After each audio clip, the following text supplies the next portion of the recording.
Bienvenidos a la jaula del noob. Prepárate, porque no podrás escapar.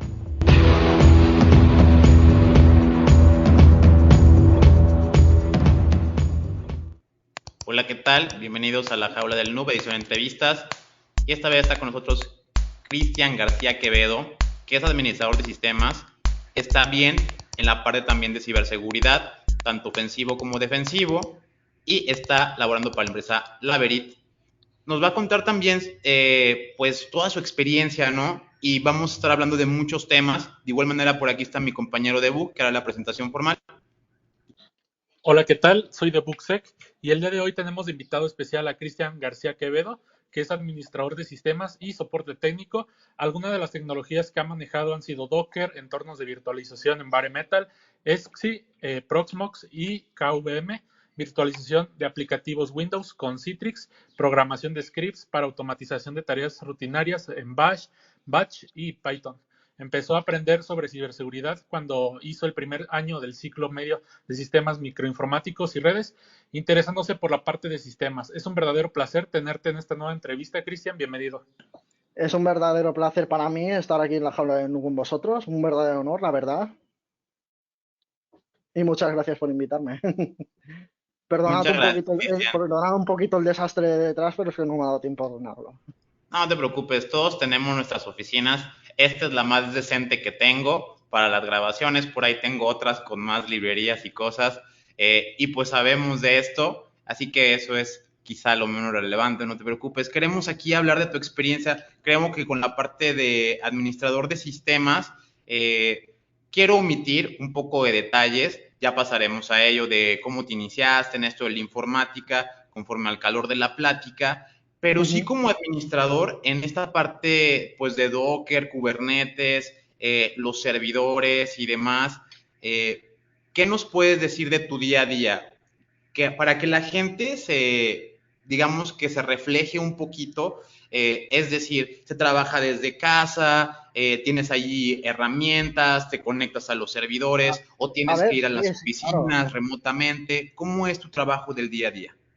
A ver, mi trabajo del día a día, a ver, yo normalmente en estos entornos críticos, porque ahora estoy trabajando para un cliente que es, digamos, un entorno más o menos crítico, normalmente se suele ir presencial a las empresas. O sea, normalmente si eres un administrador de sistemas, pues, o si es un sitio muy poco crítico, lo puedes hacer remotamente, pero si es un sitio crítico tienes que ir presencialmente porque en cualquier momento puede saltar alguna alerta a algún servidor, se ha caído alguna máquina y tienes que levantarla corriendo porque necesitan ese servicio en marcha y tienes que estar ahí lo que es tu turno laboral, el mío es de mañana y de tarde, para en caso de que pase cualquier cosa, pues estar ahí, levantar la máquina o ver qué es lo ver qué es lo que está pasando y tratar de levantarlo lo antes posible el servicio y que así la gente pueda seguir trabajando.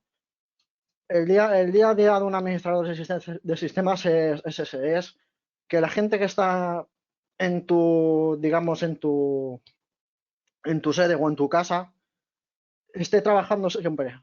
O sea, tenga siempre una experiencia de usuario, digamos, transparente. O sea, que no se les corte nada, que puedan trabajar al 100% de su rendimiento, etcétera, etcétera. Y que todo funcione bien. Si hay algún tipo de problema, pues obviamente tienes que solucionarlo para que la gente pues no se dé cuenta de, por ejemplo, se ha caído una máquina que da acceso a una base de datos por ejemplo, tienen de bastante, o sea, a ver, ¿cómo lo puedo decir? ¿Cómo puedo poner un ejemplo? Por ejemplo, una base de datos de clientes y se cae y ellos acceden continuamente a esa base de datos de clientes, pues el corte tiene que ser mínimo para que ellos puedan seguir trabajando. O sea, sí, se puede trabajar en remoto, pero muchas veces la criticidad del sitio te hace trabajar de forma presencial. ¿Cómo fue el Y comienzo de tu pasión por los sistemas informáticos? bueno, yo empecé desde pequeñito. O sea, me acuerdo que yo tenía 5 añitos y la verdad, a mí me pusieron delante un ordenador y me gustaba cacharrear, o sea, jugar con él y poca cosa más. A partir de ahí, pues empecé a experimentar un poco con esa cosa nueva que me trajeron, que fue un PC, un 386 viejo, de estos que tenían el botón turbo. Y poquito a poco pues me fui enamorando de ese gran campo que es la informática. La verdad es que lo recuerdo como si fuera ayer, que tenía un Windows 95 instalado por primera vez. Luego pasamos a un Windows 98. De hecho, por ahí tengo un disquete que pone mi nombre, que pone disco de inicio Windows 95 y pone mi nombre. Y ese es el disco que se insertaba cada vez que me tocaba formatear el ordenador y arrancar desde MS2 para volver a instalar otra vez Windows. Y lo usaba, bueno, en aquella época pues no sabía hacer mucho y lo usaba principalmente para jugar, procesador de texto y moverme por MS2 para arrancar juegos. Poco a poco, pues después de la escuela ya sí que me decidí a hacer el ciclo formativo y ahí fue cuando empecé a aprender más, descubrir Linux y me gustó y empecé a cacharrear más. Y entonces ya pues digamos que de ahí pues salté un poquito al campo de la seguridad informática porque me interesó bastante y la parte de sistemas, en la que pues fui empapándome de poquito a poco de las cosas que me enseñaban allí en el ciclo, en el grado de formación y también pues de lo que yo aprendía viendo en internet. Y bien, ¿cómo podríamos explicar a las personas que están en casa qué es un poco esto de Docker y los contenedores? Las personas últimamente están muy inmersas en lo que es la virtualización y dicen voy a virtualizar Linux. Generalmente lo que estás utilizando es más Windows, entonces arriba estás virtualizando lo que es Linux. Es más raro que la gente utilice Linux para virtualizar Windows, pero igual se puede. Pero este concepto de Docker lo suelen confundir totalmente con lo que es virtualización. Entonces quizá tú nos puedas comentar cuáles son las diferencias o qué podríamos decir que es Docker como tal. A ver, Docker como tal es un sistema de contenedores. A ver, sí que o sea, se basa más en aplicaciones o entornos ya preconfigurados que se pueden usar para, digamos, desplegar servicios. Actualmente eso lo que se llama son microservicios, o sea, tú puedes desplegar un Nginx en Docker y te ocupa menos de lo necesario. O sea, imagínate si instalándolo ya te ocupa X espacio, y levantar un contenedor te ocupa menos. Y ese contenedor incluso digamos, lo puedes unir con otros contenedores como MySQL, como PHP, y no requieres de tener instalado todo en el sistema para tener un servidor web, por ejemplo, funcional. Por ejemplo, puedes tener el microservicio de Nginx, puedes tener un microservicio de MariaDB y otro microservicio de PHP. Esos tres en conjunción hacen un servidor web. Claro, esos servicios se pueden unir mediante un archivo que es un archivo de configuración en el que tú le especificas el punto de montaje de los ficheros. O sea, por ejemplo, a Nginx tú le puedes meter una configuración distinta a la normal, especificándole el punto de montaje de la configuración nueva que tú has hecho. Igual que PHP o igual que Nginx. A Nginx, una vez tienes el microservicio desplegado, puedes decirle, vale, quiero que me cargues esta configuración de virtual host y además de cargarme esta configuración de virtual host, me cargas estos archivos que están digamos, en diferentes rutas para poder servirlos a la gente. Con PHP pasa lo mismo. Si tienes alguna configuración distinta, la puedes cargar sin problema. Y con MySQL igual. Lo bueno de los contenedores es que si falla algo o estás haciendo pruebas por lo que sea y no te convence, puedes destruir los contenedores y volverlos a desplegar.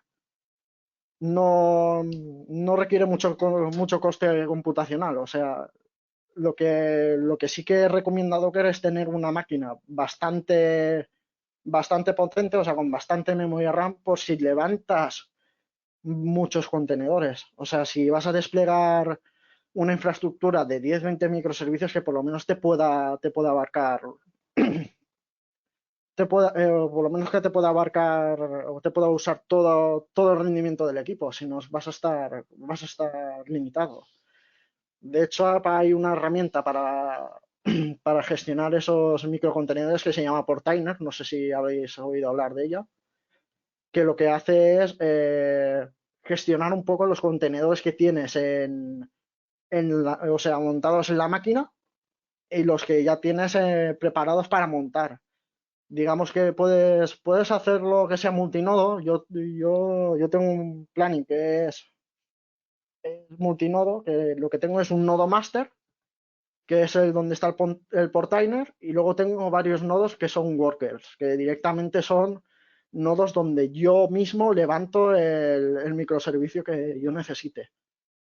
¿Que necesito en Jinx? Le doy que inicie, por ejemplo, en Jinx y se lo asigno a un worker. El worker lo levanta y ya tengo Jinx funcionando. Siempre teniendo también una configuración base hecha, porque es lo que necesitas. Si quieres una configuración por defecto de Nginx, pues la puedes tener, pero yo siempre uso una configuración custom para que me cargue los ficheros o sea, los ficheros que van al directorio web, me los cargue de un sitio, las configuraciones me las cargue de otro. Es muy simple todo. O sea, es muy sencillo. Digamos que es virtualización, pero es más a nivel de contenedor. Es más autodestruible y más seguro. No carga tanto el sistema como debería, pero sí que le veo mucha gran utilidad para si se quieren desplegar proyectos bastante grandes, o sea, de mucha envergadura. O sea, si tienes un proyecto que te va a ocupar, por ejemplo, una infraestructura entera de servidores para ella sola, pues a lo mejor con microservicios lo tienes funcionando.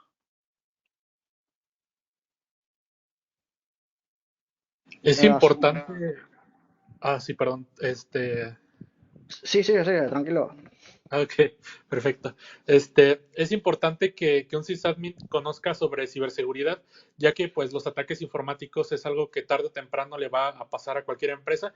Pero, ¿cómo has manejado una situación de un ataque informático a lo largo de tu trabajo como sysadmin? A ver, ataques informáticos en mi empresa no he tenido. Lo que es en mi comunidad, en la que llevo la camiseta Ouija, yo sí que gestiono lo que son los servidores de ellos. Entonces sí que he estado gestionando cosas, por ejemplo, he levantado un fail to ban para validar, por ejemplo, direcciones IP de robots, de robots que se dedican a buscar vulnerabilidades en WordPress y típicas vulnerabilidades que puedan existir para poder explotarlas. Levantando un fail to ban con sus correspondientes reglas y analizando siempre las reglas que he puesto.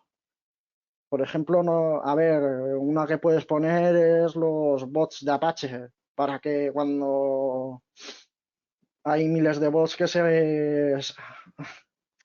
se pasan toda la mañana rastreándote a ver si tienes una vulnerabilidad de Apache. Los bloqueas y punto. La mejor recomendación que yo puedo hacer es bloquearlos de inmediato, porque así ya no vuelven a atacarte desde esa dirección IP. O sea, hay mucha gente que tiene configurada, por ejemplo, a los 3 intentos lo bloqueas unas horas y luego lo desbloqueas. Yo lo que tengo es bloqueo inmediato. Me ataca un bot por lo que sea, me empieza a escanearme la red, Virtual no lo detecta, lo banea y lo deja en la lista. No lo elimina. Y así, pues, un montón de IPs. O sea, ya te puedes imaginar cada día lo que habrá bloqueado todo eso. Creo, si mal no recuerdo, que ha bloqueado más de 5.000 direcciones IP.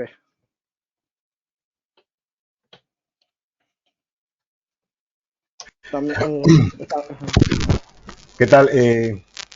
¿Cómo te va, Cristian? ¿Cómo te va? Un placer. buenas. Llegué un poquito tarde, pero sí, escuchándote, justamente es que infraestructura es otra cosa, ¿no? La verdad es que es un mundo aparte y es apasionante. Y ahorita que estás comentando justamente eso, en los despliegues y demás, en los contenedores, Kubernetes,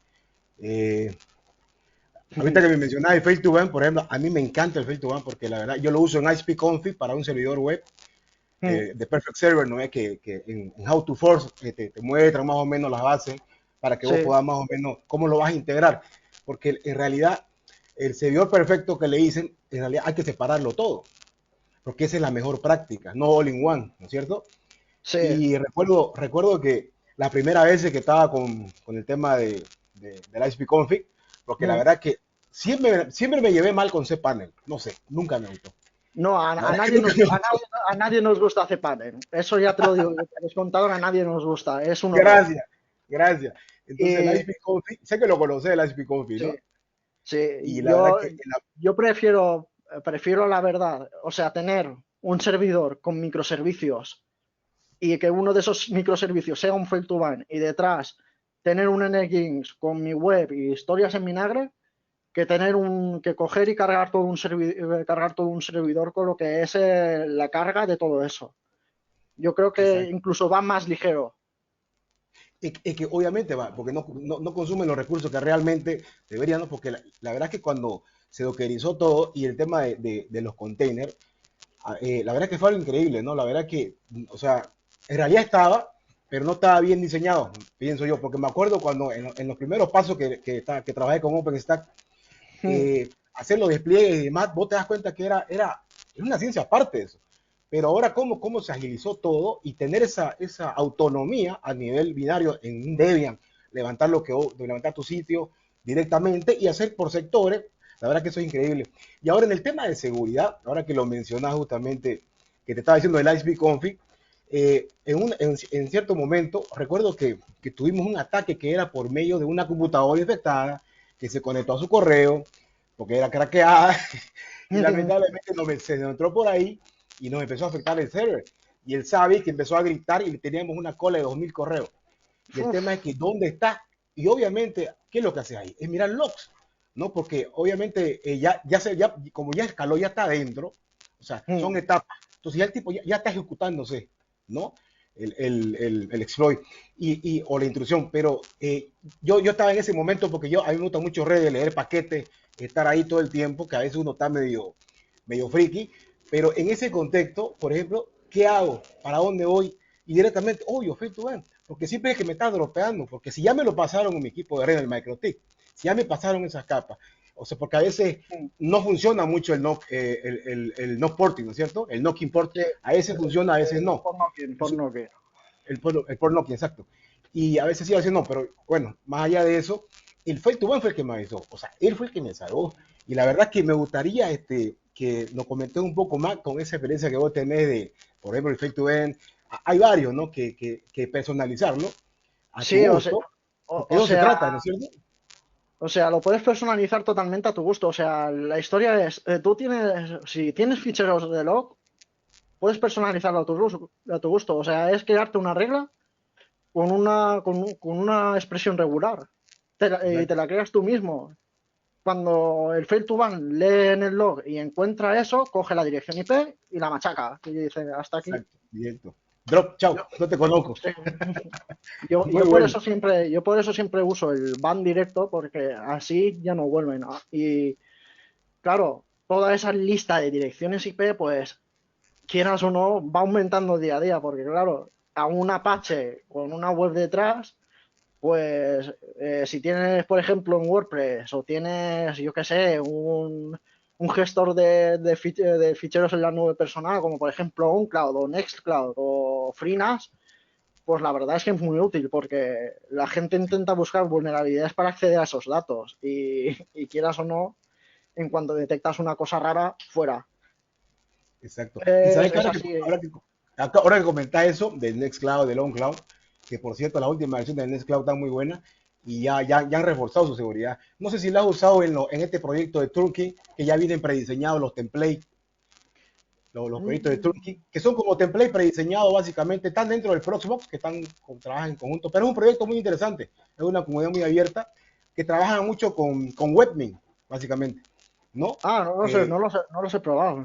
Tendría que eh, eh, probarlos porque Webmin es una de las herramientas que aprendí a usar en el ciclo superior y de hecho le tengo sí, mucha estima, le tengo mucha estima porque o sí, sea, igual, desde una web te permite el control remoto de todo un servidor, pero también me parece un poquito muy, o sea, me gusta más SSH que Webmin, la verdad. Claro, Porque pero sí, a Webmin yo le puedo aplicar un fail to ban, pero la cuestión es que usa las credenciales del propio sistema. Si por lo que sea alguien te captura en un phishing o lo que sea, las credenciales de acceso al sistema o con un keylogger, ya puede acceder al panel de Webmin. Ya exacto. le da igual, o sea, por Y eso como yo prefiero firewall, más SSH. aparte del Fail to Web, por ejemplo, ¿cómo te gusta? eh, por ejemplo, para mí son como ingredientes. Fail to Web, ¿con qué lo acompañas en tu IP, equipo IP personal, tables, IP en tu tables, red? No sé. IP ¿Cuál, bro? tables, IP Ah, tables. muy bien. Estamos en sinergia. Qué bueno, IP excelente, hermano. tables. En donde estoy ahora, en el cliente que estoy ahora, tenemos Fortinet. O sea, y Fortinet es, vamos, la crema de la crema. Me encanta Fortinet. O sea, lo hace todo, bueno, lo hace todo a nivel de Cisco, pero muchísimo más sencillo. O sea, el panel web es más entendible, etcétera, etcétera. O sea, a mí me encanta. Fortinet Es es muy bueno. Y de las MicroTik, mejores ¿lo has soluciones. probado MicroTik? Sí, MikroTik también lo he probado. Lo he probado, he ajustado configuraciones desde el programa que tiene para Windows, desde SSH y una delicia. Lo que nunca he probado es a instalar un Fade2One directamente en un MikroTik. Que eso sí que me gustaría. Ah, Y muy ver cómo bueno. se Vamos a hacer un comporta. labs, vamos a armar un labs después. Muy bueno. Bien, a mí me gustaría abarcar el tema, precisamente que estamos en Docker, no me voy a desviar del tema, que es la dockerización de la ciberseguridad, algo de lo que se está hablando también y se comprende bastante por qué está pasando esto.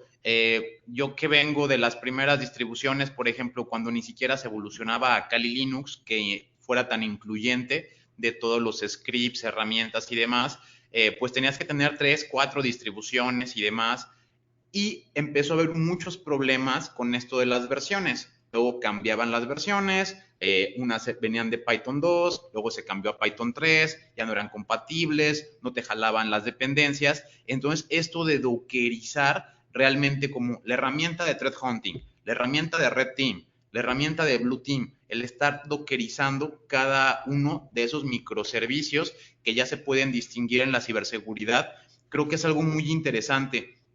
¿Cómo ves tú esto? O sea, realmente Docker simplemente es la perspectiva, o sea, llegó para quedarse o al rato nos lo van a cambiar y nos van a decir No, que ya lo no, compró Oracle o qué va a pasar. a ver, yo creo que ha llegado para quedarse. Espero que no lo compre Oracle, porque si lo compra Oracle estamos ya, o sea, jodidos del todo. Porque las cosas que compra Oracle las mata. Ha matado MySQL, ha matado OpenOffice y espero que no mate más proyectos, porque esa gente, o sea, tiene mucho dinero y cualquier proyecto que quiere matar lo compra y lo deja, vamos, tieso. ¿Se puede dockerizar la ciberseguridad? Claro. O sea, yo puedo montar una herramienta de Red Team en Python o en lo que sea y montarla en un Docker sin ningún problema. Yo para mi gusto, yo en las distros de seguridad sí que, o sea, yo sí que haría una versión dockerizada de las distros, porque sería mucho más sencillo de desplegar que instalarla en tu propio equipo.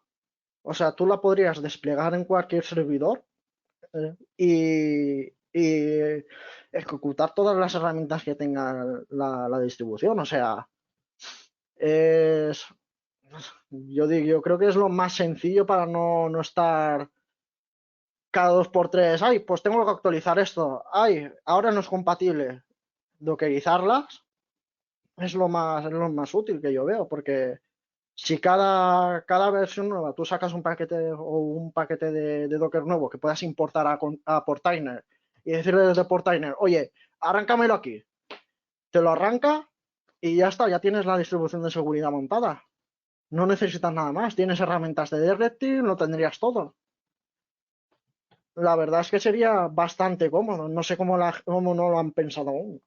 No, o sea, yo no he visto imágenes No sé si existen, no sé si lo he mirado, no lo he mirado aún en el Docker Hub, pero no sé si existen imágenes de Kali Linux, no sé si existen imágenes de Parrot, pero si existieran, sería una maravilla.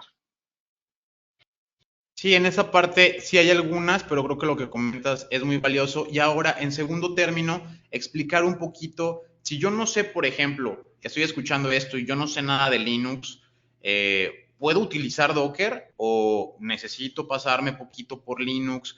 Y ahora, ¿cómo se construye un Docker? Hablar un poquito quizá cómo es el Dockerfile, que la gente entienda cómo puedes como que poner la receta y desplegarla, porque yo creo, por lo menos desde mi perspectiva, que habría personas que pudieran tener un stack de saber, por ejemplo, Python, Ruby y Docker, y no necesariamente tienes que saber Linux. Algunas personas van a decir, no, lo que dices es una falacia porque Docker se apoya en binarios y le estás metiendo un Linux abajo, pero yo creo que en cierta parte del stack habría personas que a cierta capa de abstracción podrían trabajar quizá con Docker y un lenguaje de programación y cómo se crean estas recetas de cocina. Sí, realmente es que puedes ejecutar Docker en Windows, Mac y Linux, o sea, no tiene que ser porque necesariamente Linux. Yo, por ejemplo, lo puedo desplegar en un servidor Windows sin ningún problema. El Dockerfile es como si fuera un JSON que lo que hace es decirle al propio Docker digamos, los ingredientes que necesitas para tú montarte tu propio stack o tu propio servidor para que te ejecute esas aplicaciones. Por ejemplo, yo en el Dockerfile le puedo poner, eh, por ejemplo, necesito Nginx, necesito PHP y necesito un MySQL. Y también le puedes decir los parámetros, o sea, quiero que cargues la configuración de aquí, quiero que cargues los archivos de aquí, quiero que MySQL tenga esta contraseña y tenga estas bases de datos creadas. Y quiero también, por ejemplo, si tenemos un WordPress, quiero que el WordPress tenga estos usuarios y tenga esta página de inicio, por ejemplo. O sea, yo creo que no, o sea, no hace falta saber Linux. O sea, Docker puedes mirar su propia documentación. En su propia documentación tienes los comandos para poder desplegar, poder quitar, o sea, poder eliminar imágenes, poderte descargar imágenes del Docker Hub. Incluso tú, o sea, te ofrecen la posibilidad de crear tu propia imagen y subirla a Docker Hub. Y si es útil, pues la gente la empezará a descargar y aplicar en su sistema. Suele ser común que los principiantes en el tema de virtualización se confundan en esto, pero ¿podrías explicarnos la diferencia entre Docker, QEMU y software para crear máquinas virtuales con VMware o VirtualBox? La diferencia, a ver, yo creo que Docker no es, o sea, no es realmente virtualización, es digamos o sea, que tú construyes un contenedor aislado totalmente de tu sistema. O sea, él hace uso de los recursos del sistema, pero aparte él tiene otro sistema. O sea, digamos, si tú haces un sudo su en el contenedor, solo puedes elevarte privilegios dentro de ese contenedor. O sea, no puedes elevarte privilegios fuera del sistema. En cambio, es también un poquito como, o sea, en QEMU, VMware, demás, también puede, o sea, lo que montas es el sistema operativo dentro de un disco duro virtual. Y tú solo tienes, o sea, y claro, al tener tú el acceso completo al sistema, puedes ser dueño de todo el sistema. Ahí no, ahí solamente eres el propietario de ese contenedor, no de todo el sistema. Yo, por ejemplo, teniendo un sistema con 3 o 4 usuarios, uno de los usuarios, por ejemplo, sí que puede desplegar contenedores, puede quitar contenedores, etcétera, etcétera. Pero no puede ser sudo, no puede ejecutar acciones de superusuario. Él solo puede ejecutar acciones de superusuario dentro del contenedor y hacer las cosas dentro del contenedor y con el sistema de archivos que le permite trabajar en el sistema normal, o sea, con los permisos limitados. Pero nada más, o sea, tú le defines en el Dockerfile que monte los ficheros de, por ejemplo, de mi home, de la carpeta documentos para mostrármelos en la web y solo vas a poder trabajar desde ahí, porque es lo que está montando el Dockerfile dentro del contenedor como var www HTML. Y la verdad es que si tú haces sudo dentro del contenedor, vas a ser root dentro del contenedor. No lo vas a poder ser fuera. Sí que existen vulnerabilidades de Docker para tú poder saltarte lo que es el contenedor y llegar a ser root de la máquina, pero no, pero a ver, últimamente no he visto mucho que se aprovechen. Sí que se suelen aprovechar más en los CTFs, que hay versiones antiguas a lo mejor de Docker, que tú coges y exploras un poquito y dices, hostia, este tiene una vulnerabilidad de que puedo salirme del sandbox del contenedor y llegar a ser root en la máquina local. Y lo usas para eso, para conseguir la flag y poco más. Pero en casos reales aún no lo he visto, de la verdad. Y la verdad que está interesante. Eh, Eso de saltar, porque la idea de dockerizar pues, las cosas es, bueno, para mí, ¿no? La arquitectura en sí, en microservicio, como tal, más o menos es, como yo lo entiendo y para los que nos están escuchando y lo que nos has explicado, es la idea es que cuando falla algo, que no se caiga todo, ¿no es cierto? Ahora, en el tema de lo que es seguridad y justamente lo que estás hablando, saltar privilegio de un Docker de un sandbox agarrar y directamente saltar al hypervisor o al orquestador. O sea, sí, la verdad que es de poder se puede. Creo que lo estábamos conversando en su momento, ¿no, Héctor? Y he entendido que eso y sí lo ha hecho, yo lo sé. Pero Joder, de se otra puede. manera, algo que te quiero comentar es, mira, más allá de eso, vos crees que de alguna manera, cuando hablamos a nivel de infraestructura, a ver, eh, la verdad es que uno de alguna manera siempre tiene que aprender de todo. Lo voy a decir así, uno de alguna manera es un full stack, ¿ya? Un Sí, sysadmin, un admin, desarrolladores, pero de alguna manera u otra siempre tenemos que aprender un poco de todo, ¿no es cierto? De alguna manera sí sabemos sí, algo, pero nos destacamos en otra cosa, ¿no? Pero para estas personas, para estos estudiantes, desarrolladores, porque siempre aquí el problema dice, ¿no? Nosotros los de infraestructura o los de seguridad, el problema, o sea, lo que nos dan trabajo son los desarrolladores. ¿Por qué? Porque básicamente vos cuando querés hacer un proyecto, vos agarrás y no, si me voy a una empresa me va a salir más caro. Te lo digo así como es en mi país, honestamente.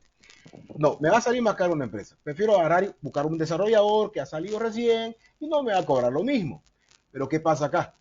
Para que se entienda. Y ahí es donde vos vas a hacer énfasis, por favor, te agradecería, es ¿cuál es la diferencia? ¿Te das cuenta? ¿Por qué? Porque si vos agarras a una persona, sí te va a hacer la aplicación, el costo es más bajo, pero ¿qué pasa? Agarra ahí, ok, andate a Amazon, esa es la nube, y el usuario, llamémoslo el mortal, agarra y dice, ok, me voy a la nube, estoy seguro. Pero no sabe que en la nube hay que pagar por seguridad, hay que mirarla de vez en cuando, hay que mirar para arriba de vez en cuando, a ver cómo andan los backups, si se ha hecho o no se ha hecho, si se ha activado o no se ha activado, ¿no es o cierto? si se ha prendido fuego. Mira VH. Exacto. ¿Te das cuenta? Entonces, eso pasa. ¿Y por qué? Porque de alguna manera u otra ellos dicen, no, ya yo estoy en la nube, estoy seguro y no pasa nada, ¿no? Sin embargo, hay que medir muchas variables, te das cuenta, porque en el momento que vos vas a hacer un proyecto, a ver, ¿cuántos recursos voy a ocupar? ¿Qué me conviene mejor? ¿No? No, pero el mortal te dice, no, yo quiero que funcione. Y quiero ver esa cosa verde y quiero que la gente se conecte. Sí, ¿Qué es lo podemos primero. decirle? ¿Cómo podemos explicarle a ellos? A ver, más o menos, ayudarme. Es lo primero que te dice un cliente, oye, yo quiero esto funcionando, oye, y esto tiene que funcionar a la primera tal, ¿vale? Pero hay a veces que no tienes, digamos, manga ancha para tú tener una infraestructura, digamos, guay para montar todo lo que es el material que necesita el cliente para que funcione bien. Hay a veces que te tienes que aguantar e ir con lo que el cliente, por ejemplo, te da dos servidores del año de Matusalem y poco más. Y tienes que coger y aguantar con eso. Y tú te buscas la manera. ¿Y cuál es la manera mejor para un proyecto gordo que quiere que quiere el cliente con unos servidores del año Catapum? Pues Docker. ¿Por qué? Porque no es lo mismo que una máquina virtual, ocupa menos recursos y si pasa algo se puede siempre revertir a una versión anterior del proyecto para que esté funcionando con los vacas al día y todo. También es que yo lo veo más, yo lo achaco más al dinero que tenga el cliente. Si el cliente tiene un porrón de dinero, no te va a faltar de nada. Si el cliente va justo, te va a decir, oye, si yo tengo esto, apáñatelas como puedas. Y muchas veces te las tienes que apañar como puedas. A lo mejor tiene un servidor Linux y con Docker puedes hacer milagros. Pero hay a veces que no le ejecuta Docker en la máquina y dices, uff, ¿ahora qué hago?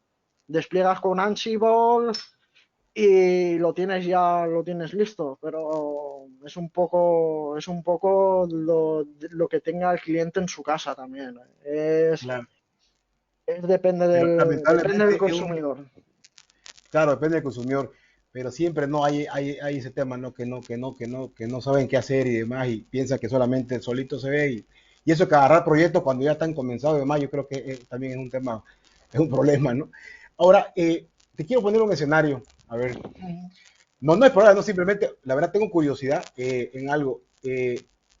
Yo sé que me puedes decir hay muchas variables acá, pero este es el escenario y solamente nos vamos a cerrar este escenario. Tengo un cliente X, o sea, no lo tengo, no, pero supongamos. Lamentablemente no podemos formatear ese equipo y no puedo meterle, ya tengo el Windows Server con la licencia, de alguna manera, pero no tiene la capacidad para pagar la licencia del SQL Server. Sabemos que es bien caro, ¿no? O sea, si estamos pensando ya en seguridad, ¿no? O sea, no tengamos un enemigo, pues, en nuestra... No formamos con el enemigo, Sí, ¿no? No sí. craqueemos, no usemos el crack, ¿no es cierto? Si ya estamos con eso, supongamos, ¿no? ¿Y qué tal que yo quiero SQL Server usarlo solo como aplicación? Porque sí, obviamente puede desplegar Docker dentro de Windows. Ahora, en la Sí. práctica vos lo has hecho, lo has probado, date un SQL Server independiente. Es como un sandbox dentro del Microsoft, pero no va a haber ese tal de esa. Va a haber una conexión, pero que vos la vas a permitir, que vos la puedes controlar. Pero ¿será que podemos hacer eso a ese nivel? Digamos, Windows, dockerizar un Office, dockerizar no sé, no quiero usar el Project, por ejemplo, que muchos no lo quieren pagar también, o no pueden, o no sé. O ese tipo de complementos que usa el Office, o otro, si quieres te pongo, el AutoCAD para hacer diseño. Y es cara la licencia. Y quiero meterla en un Windows. La puedo dockerizar Linux y son independientes. Y estoy seguro. Dockerizar aplicaciones de Windows, eso es interesante lo que me propones, porque la verdad es que yo sí que he usado Citrix para ello. Citrix es una muy buena solución para eso. O sea, tú tienes un servidor de aplicaciones montado con tu única licencia de Office, de Windows, de AutoCAD y demás, y tienes a tus usuarios en un Active Directory y tú les das permisos a los usuarios para acceder directamente a esa aplicación. No pueden acceder a otras. Si quieres que accedan a otras, pues le puedes dar permiso para que acceda a Office, le puedes dar permiso para que acceda a Google Chrome, le puedes dar permiso para que acceda a no sé qué, por ejemplo, a una aplicación que se encarga de la contabilidad de la empresa desde 1995.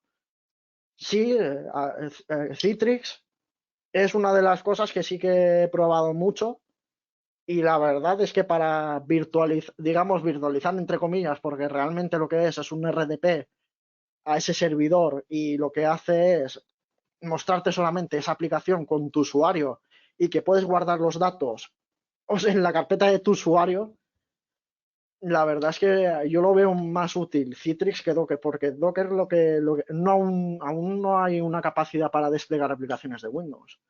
Y a mí me gusta mucho Citrix para aplicaciones de Windows por eso, porque te permite tener un Active Directory conectado y decirle, oye, el usuario te pide una aplicación en concreto y tú le das permisos a esa aplicación, el usuario se conecta al panel de Citrix, le da dos clics y él tiene el resolver en su ordenador y automáticamente le abre la aplicación como si estuviera usándola directamente. Lo que pasa es que por debajo pues hace un RDP contra el servidor y abre la sesión y abre el programa. Pero sí que me gustaría que en un futuro Docker permitiera un despliegue de aplicaciones Windows. Eso sí que me gustaría. Pero ahora la palma se la lleva Citrix. O sea, ahí no hay tu tía. Esa es la única alternativa que hay, Citrix o Parallels. Bien. Para mi siguiente pregunta, quiero abarcar algo que comentamos al inicio, donde nos estabas platicando de una anécdota donde pues llegan los bots. Ahora sí que a todos nos pasa eso. Yo creo que ya una página que no recibe ataques es porque pues ni siquiera tiene tráfico, ¿no? O sea, si tienes tráfico en alguna página normal, en algún momento llega el phishing, llega el spam o llega algo así. Incluso pues estas personas sabemos que utilizan algo así como el OSINT para saber qué cuentas son válidas en un servidor y Sí, atacarlos. Ahora, en la parte defensiva, creo que hay mucho valor por la inteligencia artificial. Nos estás hablando que como administradores de sistemas propiamente, ya sea este Windows, Linux o algún otro tipo de sistema operativo, te deja los logs. Tú estos los conectas con el file to ban, con el IP tables, puede ser Snort, puede ser SnortSam, puede incluso ser un detector de intrusos para wireless como WIT sí, o algún otro. Entonces, propiamente esa información creo que en el futuro la podemos utilizar mejor si programamos, tenemos inteligencia artificial que a lo mejor, por poner un ejemplo, estas IPs agarre, las permute en base a como sacar similares, algo muy parecido a como estar generando diccionarios, por así decirlo, pero de las mismas sí. IPs ya tienes en una lista negra, entonces podrías bloquear segmentos similares que vienen de Rusia, segmentos similares de ataques que vienen de China o de Indonesia, de algún otro lado.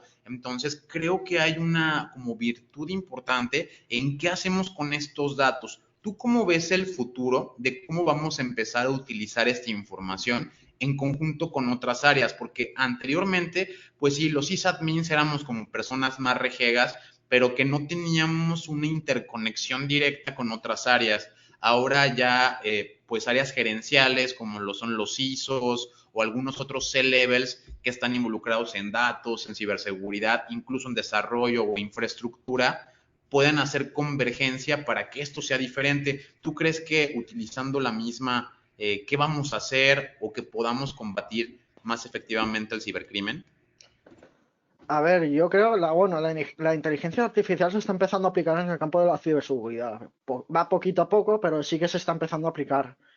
Sí que vi un artículo de que Nvidia estaba desarrollando como una IA de autodefensa, sí, de un poco de auto blue team.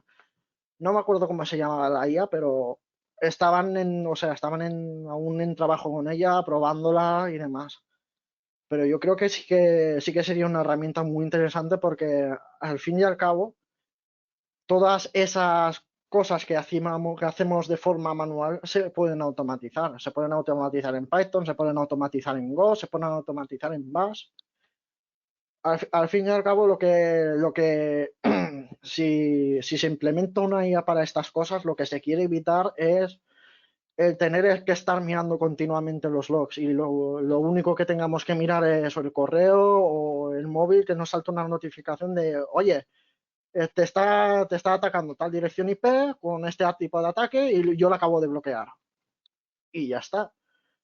Porque si la IA hace todo eso por ti, no tienes que estar, o sea, tú puedes estar dedicándote a desplegar proyectos de los clientes, a asesorar a los clientes, a, a chequear el estado de salud de los servidores y dejar un poco la ciberseguridad en manos de una IA que no sabes.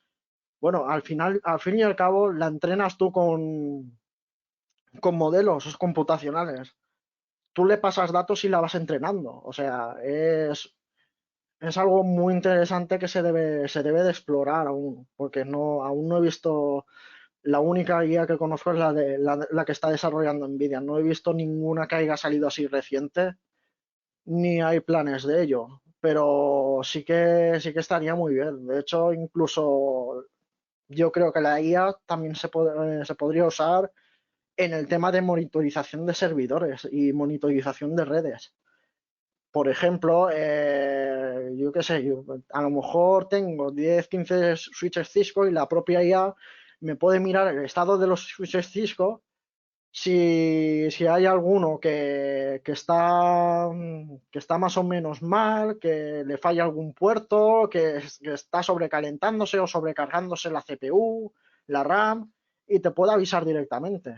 Te avisa directamente mediante una app o mediante un correo diciéndote, oye, estoy sobrecargándome, o sea, estoy en el rack tal, en el piso tal, y tengo una temperatura de tal y me está pasando esto.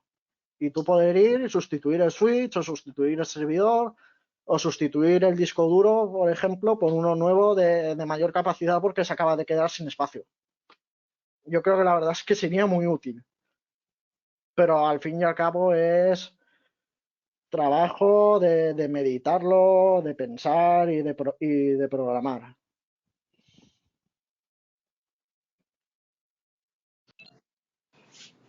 Ante un ataque en el que se está utilizando una botnet para realizar ataques de negación de servicio, ¿qué, qué, ¿cómo se podrá decir?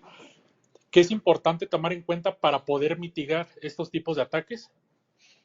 Para poder mitigar un ataque de dos, lo primero que yo veo importante es saber de dónde proviene. Porque si tienes, a ver, normalmente suelen provenir de varias direcciones IP de un mismo país en concreto.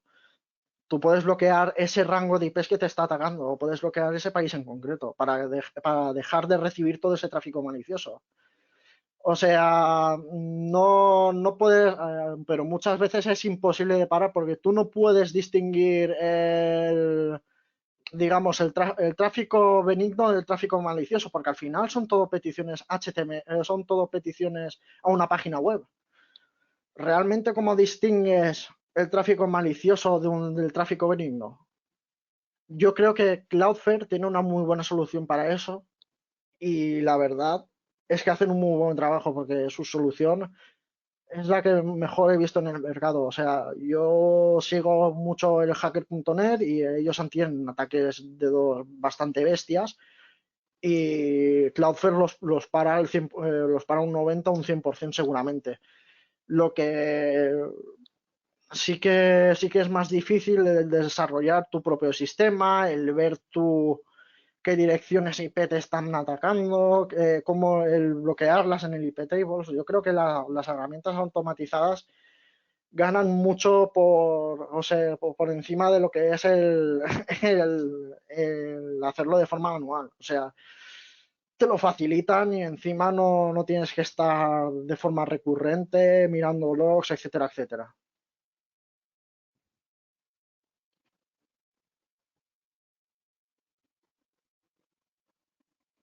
La verdad que sí, justo lo que comentás. Eh, Fácil, ¿no? Establecido relacionado, IP. Y no tengo, si yo estoy acá, no tengo por qué recibir IP tráfico de China ni de Rusia, ¿no? Bloqueo IP y chao, ¿no? Bloqueo la y que es un cemento grande y demás, ¿no? Bueno, por zona. Pero además de eso, quedé colgado un poquito con este tema que comentaste, Héctor. La verdad que es interesante. Justamente antes, me acuerdo que es como un sueño, que no es tan sueño, yo creo. De alguna manera date cuenta. Porque, ¿cuál es el sueño, creo, de todo sysadmin en realidad? Que es a saber un poquito de todo. Básicamente, número uno, siempre necesitas algo que te avise. Ok, un sabio, un observium, alguien que te esté estudiando la célula de tu infraestructura, bla, bla, bla, que te envíe, que te muestre logs y demás. Pero todos esos datos que ingresan, pum, ok, te los envían un logs. Y el log tenés que analizarlo. Tener un script, ahí está hablando de Machine Learning o de inteligencia artificial, que lo lea, que sepa interpretarlo y váyase a otro lado donde, ok, esto está pasando, este comportamiento lo conozco, dropeo, ¿no? Antes, porque normalmente este tipo de cosas pasa cuando estás durmiendo, cuando estamos relajados, qué sé yo, ¿no? Y ahí es donde empieza todo. Me acuerdo de una conferencia no recuerdo su nombre, que es uno de Telefónica, o de Leven Patch, creo. Bueno, él Es, nos comentó, ¿no? Bueno, ¿qué nos Pablo, comentás? Pablo, Exactamente, él Pablo mismo, González, sí, él exactamente. Él es un dijo, grande, lo conocemos, lo conocemos. él digo, me acuerdo que dijo, no, ¿qué recomendás ahora que por el tema de ciberseguridad, que cómo podemos cuidarnos? Pues como ya viene la fiesta de España, no sé qué cuánto, entonces ustedes se van a ir activen todos sus toques, esto que lo otro, ¿no? Y apaguen sus servidores y enchufen, qué sé yo, digamos, ¿no? Porque lamentablemente pues pasa cuando uno no está ahí, ¿no? Pero siguiendo ese hilo, eh, sería interesante, ¿no? De alguna manera hacer una sinergia con todo eso y que ese tipo de ataque, que cómo lo realizaron, porque es una ingeniería que hay ahí, ¿no es cierto? ¿No? Entonces, todo eso de una manera es un patrón, ¿no? Que llega a tu sistema, que vos tengas un sistema, una plataforma que te pueda desplegar con gráfico bonito, qué sé Sí, yo, estar pensando en el cliente final, donde ya vos sabés, digamos, más o menos por dónde, y estudiarlo. Y una plataforma donde hayan colaboradores de todo el mundo, metamos toda esta información aquí, reforcémosla, porque esos ataques y todo eso que están haciendo nos va a ayudar a nosotros mismos, de alguna manera, y al sistema, para poder mejorar. Y no importa que sea FortiGate, MikroTik, IP-Table, Fail2Ban, bla, bla, bla, bla, bla, ¿no es cierto? O sea, que sí hay software, he visto algunos sistemas y demás que tienen, estudian malware, ven ese tipo de análisis, hacen, ¿no es cierto? El comportamiento y demás, cómo actúa paso a paso y demás. sí, ¿No? la verdad es que esas plataformas ya existen, o sea, esas plataformas de colaborar entre SIEMs y Claro, equipos de respuesta a incidentes, está de Hive, está Cortex, está MISP. O sea, esas claro, plataformas existen, pero ¿y si una IA, o sea, si tú coges el Machine Learning y le pasas todos esos datos a una IA y le pasas también los datos de vida y salud del servidor y tienes una herramienta que te dice, uy, está pasando algo en este servidor, me estoy quedando sin espacio, ¿puedes aumentarme el espacio? Y tú vas, aumentas el espacio y se acabó. Y a lo mejor a las 2 o 3 horas se queja el servidor por algo. Y la verdad es que también resultaría también muy útil darle un poquito de humanidad a esa IA diciendo, por ejemplo, claro. cosas tan naturales como se me está acabando el espacio, por favor, dame más. O sea, es directamente hacer una IA que te ayude a administrar lo que es el conjunto que es un servicio. O sea, un servidor no es solo el hardware, es también el software, es también la capa de red. Y al fin y al cabo, cogiendo datos de Threat Intelligence, de Cisco Talos, de Hive, de Cortex, de MISP y algunas muchas más plataformas colaborativas también como Virus Total para los IOCs de malware y demás, pues enseguida tienes una IA potentísima que te puede salvar el culo muchas veces, porque se encargaría de revisarte la seguridad de los servidores, del hardware de red que tienes instalado en los rack y que encima comunica con otras partes de la oficina. Y además de eso, tienes como un equipo de Purple Team en una máquina que lo hace todo por ti y encima te avisa por mail y te avisa por otras fuentes de inteligencia que tú le digas. Como si te quieres que te avise por Twitter, por un DM o mencionándote y te diga, oye, que me estoy quedando sin recursos, ven y dame más recursos. Así de simple es, o sea, sería una idea a llevar a cabo, pero esa idea, o sea, el coste computacional de esa idea es muy alto y requiere de muchas personas detrás, porque hay que desarrollar las distintas partes para tener una IA como esa. O sea, es una IA que hasta dentro de 10, 15 años puede que no la veamos, porque tiene que dedicarse un equipo de lleno en ello.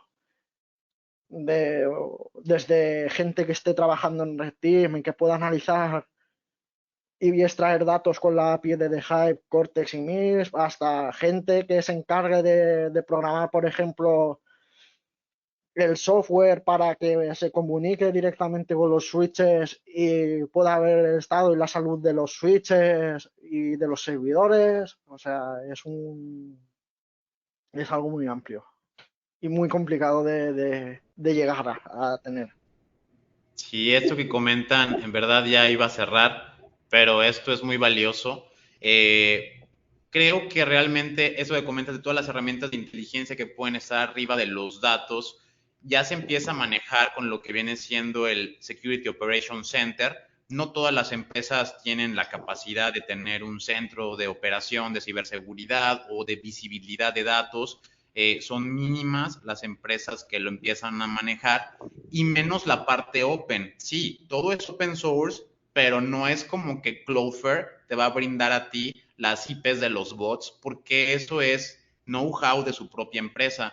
Entonces, sí podría haber un área de oportunidad interesante en gente que está recolectando forense. También entramos en un tema de debate porque algunos pues entran con contratos de confidencialidad y obviamente un perito no puede estar revelando información, pero dentro de lo que cabe la gente podría empezar a poner cierto pool de estas IPs me atacaron. Hay bases de datos, la misma situación como IP abuse, donde tú puedes reportar IPs por scam, por phishing y demás.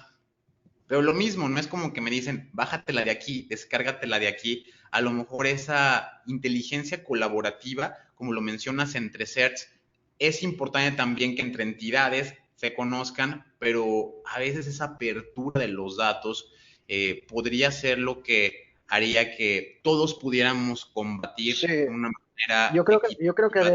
deberíamos de llegar a ese punto en el que todos pedirle a los CERS de que abran sus fuentes de inteligencia para tener nosotros algo de donde coger y de donde mirar puntualmente, o de ejemplo, de una misma web, tener todos los datos, por ejemplo, del CER de la NSA, del CER de España, de Argentina, de todos los países, o sea, poder coger de cada lado y decir, mira, esto es tan común con el resto del mundo, pues ahora lo implementamos y lo bloqueamos.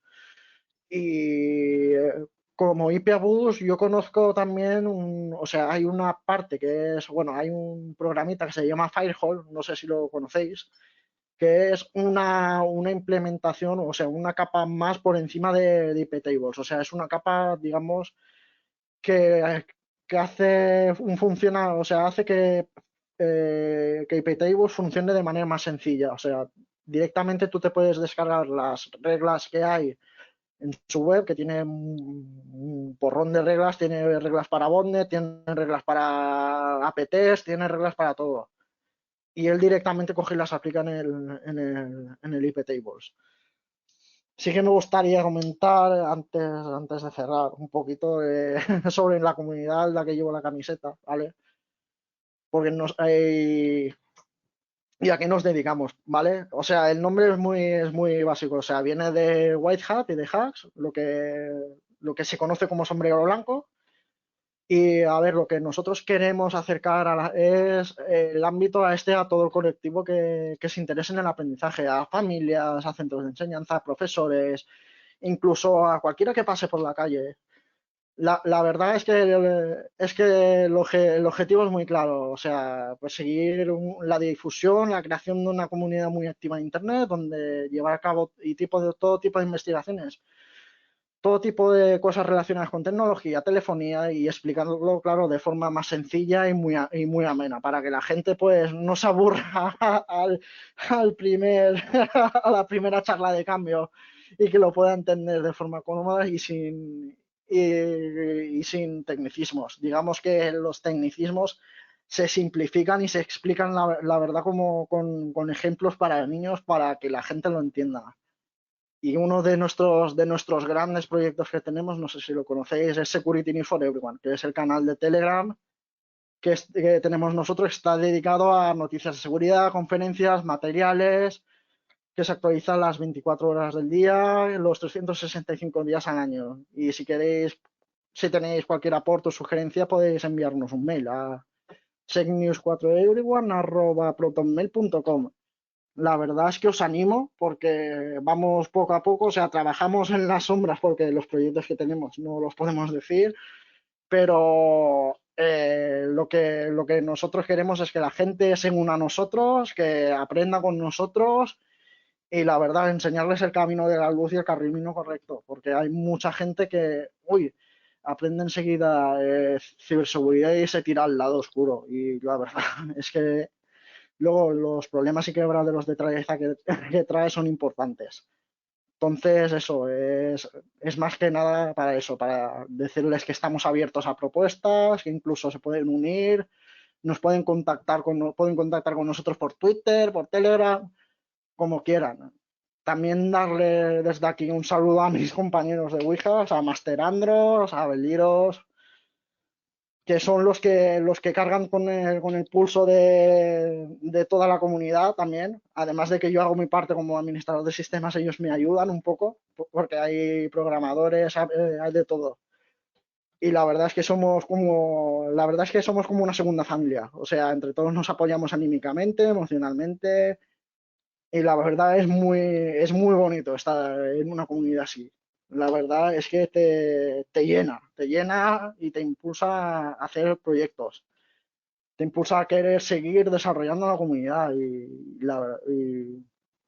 estoy muy agradecido porque sin ellos no podría haber logrado mi objetivo, que es estar trabajando de administrador de sistemas. Yo no lo tenía claro cuando acabé el ciclo, la verdad. No, pues sin duda te comprendemos, Cristian. No, sí, en esto de los hackers, pues es importante apoyarnos. Para nosotros hacker es cualquier creativo, puede ser programador, puede ser de redes, puede ser de inteligencia artificial, incluso puede ser un psicólogo que se dedique al neuromarketing y utilizar algo de hack para estar realizando esas ventas. O sea, es realmente tratarle de dar la vuelta a las cosas, hacer que funcionen diferente. O sea, empezamos a hacer muebles con una hacha y pues es una comunidad muy diversa. Sin duda, un gusto tenerte por aquí. Nos has dado una cátedra en la parte de administración de sistemas que esperemos que las personas disfruten. Esto fue La Jaula del Noob. Gracias por habernos acompañado. No te pierdas el próximo episodio. Recuerda darle like, suscribirte y compartir. Esto fue La Jaula del Noob. Sale mucho fake, que solo es un lamer y quiere joder, y no va